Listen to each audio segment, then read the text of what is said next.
کسی نے ایک سوال کیا کہ یوسف علیہ السلام اور زلیخا کے جو قصے مشہور ہے اس کی حقیقت کیا ہے؟ قرآن و حدیث سے بتائیے۔ قصص الانبیاء میں لکھا ہے کہ یوسف علیہ السلام نے زلیخا کو جوان بنا کر اس سے شادی کی تھی، سچ ہے کیا؟ دیکھیے یہ جو سب سے پہلے آپ نے جو قصص الانبیاء کا حوالہ دیا، یہ قصص الانبیاء جو ہے ڈی گروپ والی ہے، ٹھیک ہے، یہ صحیح نہیں، ڈپلیکیٹ ہے یہ۔ اس میں جو ہے ایسے واقعات من گھڑت جس کی کوئی حقیقت ہی نہیں ہے اندر کی۔ تو آپ سب سے پہلے قصص الانبیاء پڑھنا ہے، تو اس کے لیے 2 اچھی کتابیں مستند ہے۔ پہلا قصص الانبیاء علامہ ابن کثیر کی لکھی ہوئی، دوسرا قصص القرآن جو 4 جلدوں میں آتی ہے، ٹھیک ہے۔ یہ مستند 2 ہی کتابیں قصص پہ لکھی ہوئی، وہ قصص القرآن ہے اور یہ قصص الانبیاء ہے۔ قصص الانبیاء میں عام قصے اور ان انبیاؤں کے بھی جو قرآن میں نہیں ہیں، لیکن قصص القرآن میں صرف قرآنی انبیاؤں کے قصے یاد رکھی، اور کافی اس کے علاوہ نبیوں کے علاوہ قوموں کے بھی واقعات انہوں نے نقل کیے۔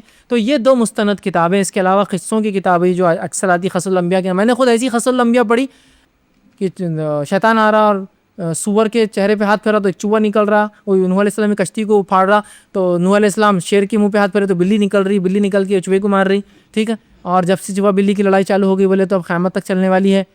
تو یہ کیا قصے ہے یہ، ٹھیک، کسی کو حقیقت ہی نہیں واقعات کی۔ بہرحال تو مستند قصص الانبیاء پڑھے آپ سب سے پہلے، ٹھیک۔ قصص الانبیاء پڑھنے کے بعد اس چیز کا ہمیشہ خیال رکھیں جب بھی آپ قصص پڑھیں گے، پچھلے امتوں میں کچھ چیزیں حلال حرام کا فرق ہے جو اس امت میں نہیں۔ پچھلی امت میں کچھ چیزیں جو حرام تھی ہم پر حلال ہے، اور جو ہم پر حلال ہے ان پر حرام تھی، ٹھیک ہے، سمجھ رہا؟ ان چیزوں کو مد نظر رکھتے ہوئے پڑھے، ورنہ آپ نے قصص الانبیاء پڑھ لیا، موسیٰ علیہ السلام کی قوم پہ جو ہے چربی حرام تھی، آپ بھی نہیں کھا رہے، اس قوم پہ تھی، ہم پر چربی حرام نہیں۔ موسیٰ علیہ السلام کی قوم بنی اسرائیل چربی اللہ نے حرام کی تھی صرف ان کے ضد اور ان کی تکلیف دینے کی وجہ سے انبیاؤں کو، کہ وہی گوشت کھا سکتے جس کو چربی نہیں ہے ان کو۔ صحیح بخاری میں بھی روایت ہے کہ ان پر حرام، ہم پہ نہیں۔ آپ لے لیے قصص الانبیاء، ارے موسیٰ علیہ السلام پہ مطلب ہم پہ اپنے پہ بھی ہے۔ تو تھوڑے حرام حلال کے فرق کو سمجھتے ہوئے پڑھنا ہوگا، اس کو یاد رکھیے کبھی اس سے مسائل اخذ مت کیجیے، اس سے فتاوی مت لیجیے۔ وہ قصص کی کتاب ہے، اور واقعات بہت سی بار ایسے ہوتے ہیں جو سمجھ میں بھی نہیں آتے، چونکہ زمین زمانہ حالات ماحول معاشرے کے فرق سے چیزیں بدلتی ہے۔ دوسرا اب سوال یہ ہے کہ یوسف علیہ السلام اور زلیخا کا قصہ کیا ہے؟ تو دیکھیے آپ خود لکھ کر رہے ہیں کہ یہ قصہ ہے، ٹھیک ہے۔ عربی میں قصے کا معنی ہوتا ہے حقیقی واقعہ، اردو میں قصے کا معنی ہوتا ہے جو حقیقی نہیں ہے۔ اردو میں 2 چیزیں استعمال ہوتی ہیں، مطلب اسٹوری کے لیے، کہانی کے لیے 2 الفاظ استعمال ہوتے ہیں، واقعہ اور قصہ۔ واقعہ وہ کہانی ہوتی ہے جو ہوا، قصہ وہ کہانی ہوتی ہے جو امیجنری ہوتا ہے۔ لیکن عربی میں قصص کا معنی ہوتا ہے کہ حقیقتاً جو قصہ ہوا، واقعہ، ٹرو اسٹوری جس کو بولیں گے، ٹھیک ہے۔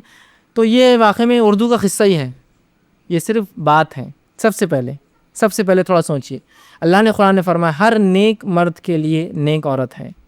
کیا فرمایا؟ ہر نیک مرد کے لیے نیک عورت ہے۔ جو عورت نبی پر بری نظر رکھے، نبی پر حملہ ور ہو، نبی پر الزام لگا کر جیل بھیج دے، اور اس سے نبی شادی کر رہا ہے بعد میں، ایک زنا کرنے کی نیت رکھنے والی عورت سے جو شادی شدہ ہے اپنے شوہر کے نکاح میں، اور اس سے ایسا کرتی ہے، کیا اللہ اس کو اس نبی کے نکاح میں ڈالے گا؟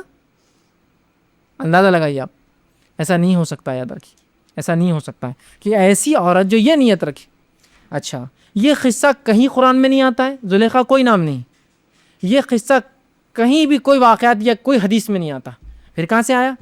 اسرائیلیات، بائبل میں قصہ ہے، زلیخا بول کر بائبل میں آتا ہے۔ زلیخا جو بولتے ہیں وہ نام بھی بائبل سے آتا ہے، زلیخا ہے اس میں۔ وہ زلیخا جو ہے وہ تھی، اس کا نام تھا، وہ بادشاہ کی بیوی تھی، فرعون، مطلب وہ فرعون کی بیوی تھی بول کر ہے، کہ تو بائبل میں جو بھی مصر کا بادشاہ فرعون رہتا ہے۔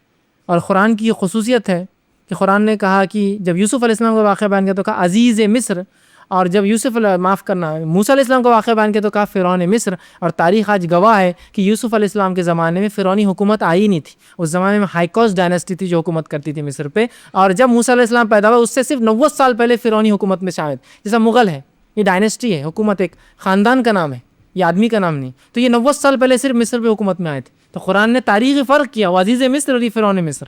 بائبل نے کہا بس مصر آیا تو فرعون، بس مطلب اتنا تمیز نہیں ہے بائبل کے لکھنے والوں کو، تاریخ کا معلومات نہیں ہے نا۔ بہرحال جو کتاب اللہ کی طرف سے ہوتی ہے، اللہ کو نہیں معلوم تھا کیا کون سی حکومت تھی، تو بائبل بہرحال اس سے پتہ چلتا ہے کہ وہ صحیح کتاب نہیں، تاریخی اعتبار سے اس میں غلطیاں ہیں۔ بہرحال تو کہا فرعون کی بیوی تھی، اس نے نظر ڈالی، اس کا نام زلیخا تھا، اور اس کے بعد فلاں ہوا، اور اس کے بعد جو ہے جب یوسف علیہ السلام عمر میں کم تھے، جب وہ جیل کا واقعہ ہوا، جب چھوٹ کر آئے، جب وہ ہوا تو جب تک یہ زلیخا بوڑھی ہو گئی تھی، بہت سچی توبہ کی اس نے، سچی توبہ پہ اللہ نے اس کو معاف کیا، یوسف علیہ السلام نے دعا کی، پھر اس کو اللہ نے جوانی دے دی، پھر جوانی کے بعد یوسف علیہ السلام نے اس سے نکاح رچا لیا۔ اس لیے جو عورت جو بڑھاپے میں بہت میک اپ ویک اپ کرتی ہے، ہوشیاری کرتی، تو لوگ بولتے ہیں اس کو زلیخا کی جوانی اٹھی، ٹھیک، اس کو زلیخا کی جوانی چڑھی۔ وہ آپ سوچتے رہو محاورہ ہو، یہیں سے آیا محاورہ، زلیخا کی جوانی ہے بھائی، ان کو تو ہے نا، عورتیں آپس میں دوسرے کو بولتے کو عورت ہے، اب انہوں بوڑھے زیادہ ہو گئے، انہوں دکھ رہے نہیں، تو بس ان کی جلن چالو، ان سے انہوں موٹے ہو گئے، انہوں دبلے رہ گئے، تو بس ان کو تو زلیخا کی جوانی چڑھی، ان کو تو فلاں ہو گیا۔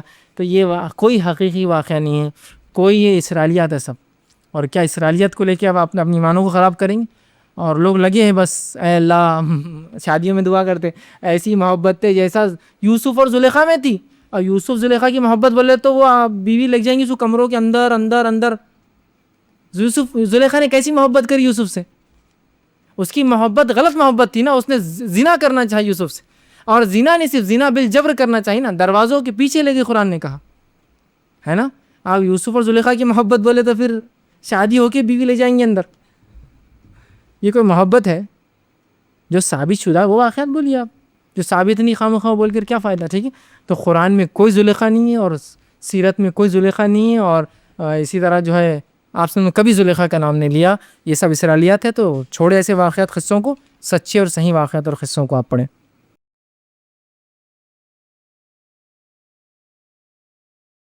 السلام علیکم، آپ بھی ہمارے اس کام میں تعاون کریں اپنی زکات و صدقات کے ذریعے۔ ڈونیشن ڈیٹیلز کے لیے ڈونیٹ اس پر کلک کریں۔ اگر آپ کو ہمارے ویڈیوز پسند آئے ہیں تو اسے شیئر کریں اور ثواب کے حقدار بنیں۔ روزانہ ہمارے ویڈیوز کو پانے کے لیے ہمارے یوٹیوب چینل کو سبسکرائب کریں اور بیل آئکن دبائیں۔ ہم سے دیگر سوشل میڈیا پر جڑنے کے لیے ویڈیو میں دیے گئے آئی ڈیز کو سرچ کریں۔ جزاک اللہ۔